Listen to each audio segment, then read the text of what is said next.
అంటే ఖచ్చితంగా గెలుస్తున్నాం అంటే దొంగ ఓట్లతోటి దొంగ ఓట్లు సృష్టించి గెలవాలని ప్రయత్నం చేస్తారు. రేపు అధికార బలంతో అంగబలంతో డబ్బులు విచ్చలవిడిగా మద్యాన్ని విచ్చలవిడిగా పంచి గెలుద్దామని అనుకుంటున్నారు.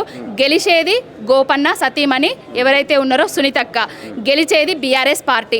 హైడ్రా కావాలంటేనేమో హైదరాబాదు జూబ్లీ హిల్స్ ప్రజలు కాంగ్రెస్కు ఓటేస్తారు. హైడ్రా వద్దనుకుంటే ప్రజల సంక్షేమే కావాలనుకుంటే ప్రజల అభివృద్ధి ధ్యేయంగా నడవాలంటేనేమో సునీతక్క గారికి ఓటేస్తారు. అంటే ఓట్ చోరీ జరుగుతుందని చెప్పి రాహుల్ గాంధీ ఏమో అక్కడ పెద్ద పెద్ద స్క్రీన్ల మీద చెప్తా ఉన్నాడు. ఇప్పుడు జూబ్లీ హిల్స్కి వచ్చేసరికి కాంగ్రెస్ వాళ్ళే ఓట్ చోరీ చేస్తూ ఉన్నారని చెప్పి మాట్లాడుతూ ఉన్నారు. సంస్కృతి అపార్ట్మెంట్లా ఏదైతే 48 ఓట్లు ఉన్నాయో ఆ ఓట్లు ఆ అపార్ట్మెంట్ ఓనర్ని అడిగితే కూడా ఇక్కడ ఎవరు వీళ్ళు లేరు అని చెప్పిండ్రు.